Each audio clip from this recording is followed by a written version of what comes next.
G-Gibbs update tayo. Yes po, mag-update agad-agad tayo sa G-Gibbs, which is recently lang, no, last video na na-upload ko dito sa channel ko is na-share ko nga po sa inyo yung incident regarding G-Gibbs na nagkaroon nga po ng pagdi-debit, which is hindi daw po na-receive yung payment, and then meron na tayong payment schedule, which is kiniklaim nga po na hindi nga po na-receive yung payment and nag-error daw po yung system, which is I discussed nga po sa last video. So kaya po ako nagkaroon ng update ngayon. This is the sequence of that video. So kung hindi nyo pa yun napanood, no, para makarelate kayo sa video na ito, kung hindi nyo pa yun napanood yung incident na yun, so ilalagay ko na lang po sa description box yung link para hindi na kayo mahirapan maghanap, or i-click nyo na lang and madirect kayo sa video na yun para makarelate kayo sa video na ito. By the way po, mainit-init pa din. So last night lang, kagabi lang ha, kagabi lang. So ginamit na naman namin si G-Gibbs as payment method with the same store, sa SM store pa din. Yun nga, medyo kabado ko kasi baka hindi na sila natanggap talaga ng G-Gibbs as payment method. Then kabado ko kasi nga, diba, nagkaroon nga po ako ng incident. Parang nagkaroon ako ng trauma doon. Ay ko na makipagbardagulan sa mga ganyan. Pero natuto na ako. But I tried again para may idea kayo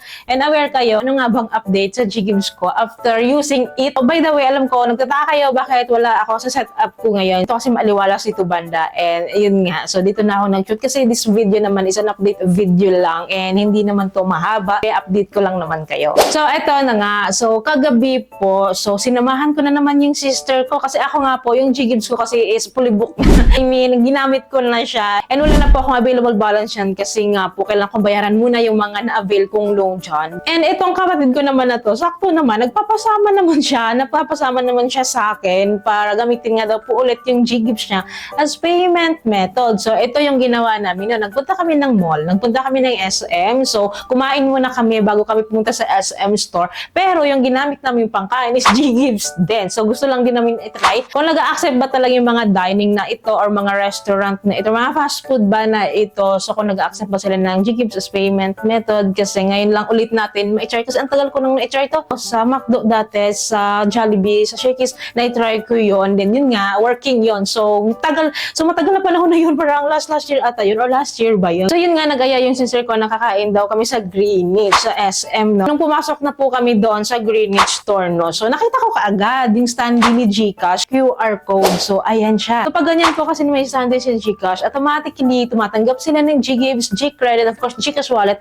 as payment method. So sabi ko, hindi ako mamumroblema dito kasi may pa-QR siya. But yun nga, tinanong ko pa din. Of course, tinanong ko sa cashier, gumagana po ba yung QR code nyo na ito? So sabi niya, yes ma'am, gumagana po. Then after that po, tinanong ko po siya, tumatanggap po ba kayo ng G-Gibbs as payment method? She answered na yes po, tumatanggap po kami. So medyo nagkaroon ako ng peace of mind na yes, tumatanggap sila. So beware kayo sa minimum amount to spend ni G-Gibbs ha. Kung 1,000 minimum amount to spend, kung 2,000 minimum amount to spend, 3,000 ba, 4,000 pa yan. Huwag kayong bumama doon sa minimum amount to spend para magkaroon po kayo ng successful transaction. Yun na po, no, namili na kami ng mga kakainin namin. After that, I don't need to generate a QR na kasi kailangan ko lang siyang i-scan. So itatapat ko lang yung scanner ng GCash doon. Agad-agad mag-generate na agad yan ng payments. And fill up ka lang kung magkano yung inabot ng pinamili nyo. And after that, tuloy-tuloy na yon hanggang sa payment. So after that, kapag kinilik na natin kasi yung confirm, then okay na lahat, no, agad-agad po magbibigay ng resibo si GCash like that. So kapag ganyan po, successful po nilang na-receive yon, and it was successfully transacted and successful po yung payment natin using G-Gibbs sa Greenwich. So yun, this time kung gumamit ng G-Gibbs as payment method sa Greenwich na, so ang saya-saya na successful siya. So ang hindi masaya doon is nakapangutang ka na naman.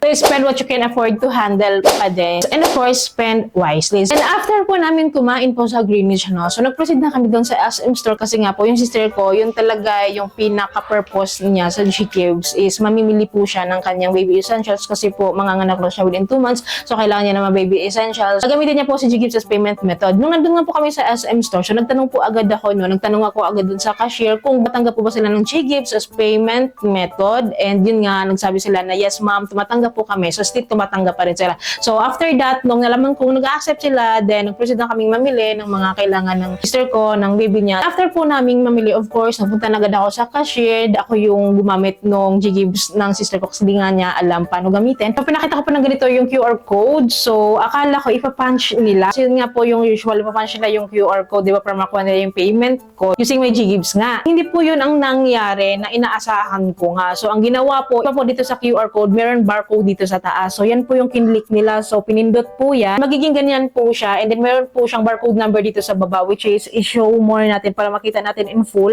So ayan po, complete na po yung barcode number. So ang ginawa po, hindi rin ini-scan yung barcode ha. So ang ginawa po, minamanual po nilang ini-enter itong barcode number na napakadami na ito. So minamanual po nilang ini-enter doon sa computer nila para makuha nila yung payment ko. So ano po yung nangyari, ano? Then after that, nag-error. So sabi ko, eto na naman.